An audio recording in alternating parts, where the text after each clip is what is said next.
थकित को शांति का वचन भाई भगत सिंह के द्वारा जनवरी 28। सब बातों में उनकी आज्ञा का पालन करो।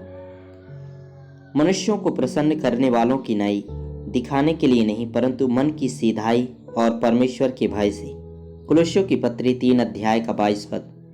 प्रभु यीशु मसीह के विश्वासियों की नाई हमें घर पर या बाहर जो भी काम दिया जाता है, हमें उसे पूरे मन से करना चाहिए।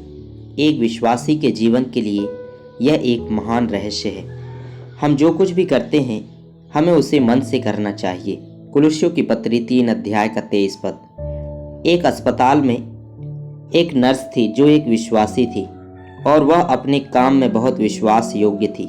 बहुत समय बाद उसे एक नए वार्ड में ड्यूटी पर लगाया गया और वहाँ भी हमेशा की तरह वह मन से और पूरी तरह से अपने कर्तव्यों में निमग्न होने लगी और वार्ड में सब कुछ सही और साफ सुथरा रखा।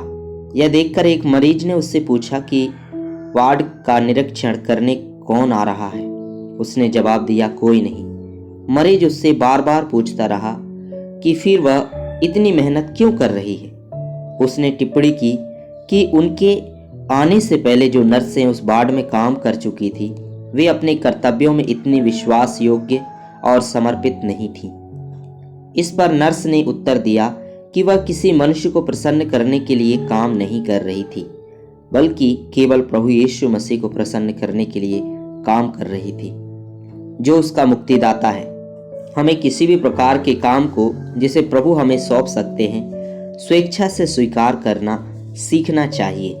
जब मैंने 1932 में खुद को प्रभु की सेवा के लिए दे दिया, तो मैंने प्रभु से वादा किया कि मैं काम के प्रकार, भोजन, वातावरण की परिस्थितियों या किसी और चीज के बारे में कोई चुनाव नहीं करूंगा और जहां भी वह मुझे भेजेगा, मैं वहां जाने के लिए तैयार हूं। मुझे विश्वास था कि वह मुझे अकेला नहीं छोड़ेंगे और मेरे लिए इतना ही काफी था। वह हमारे आगे, हमारे पीछे, हमारे साथ जाता है और हमें किसी भी प्रकार के कार्य जिसे हम लेते हैं पूरा करने के लिए सामर्थ्य देता है, जब तक कि यह उसकी सिद्ध इच्छा और योजना के अनुसार हो। यरूशलेम की शहरपनाह के पुनर्निर्माण में नहम्याह की सहायता करने वालों में कुछ ऐसे भी थे जो बढ़ई और राजमिस्त्री के रूप में योग्य नहीं थे, परंतु उन्होंने केवल इसलिए काम स्वीकार किया क्योंकि यह परमेश्वर की ओर से था। इसके परिणाम स्वरूप परमेश्वर ने स्वयं उन्हें कौशल और ज्ञान प्रदान किया जो इस कार्य के लिए आवश्यक थे। दूसरी ओर कुछ ऐसे भी थे जो दिल से काम नहीं करते थे। हम नहम्याह 3 अध्याय का 5 पद से देख सकते हैं कि यद्यपि रईसों ने वास्तव में काम करने से इनकार नहीं किया, तो भी उन्होंने मन लगाकर काम नहीं किया।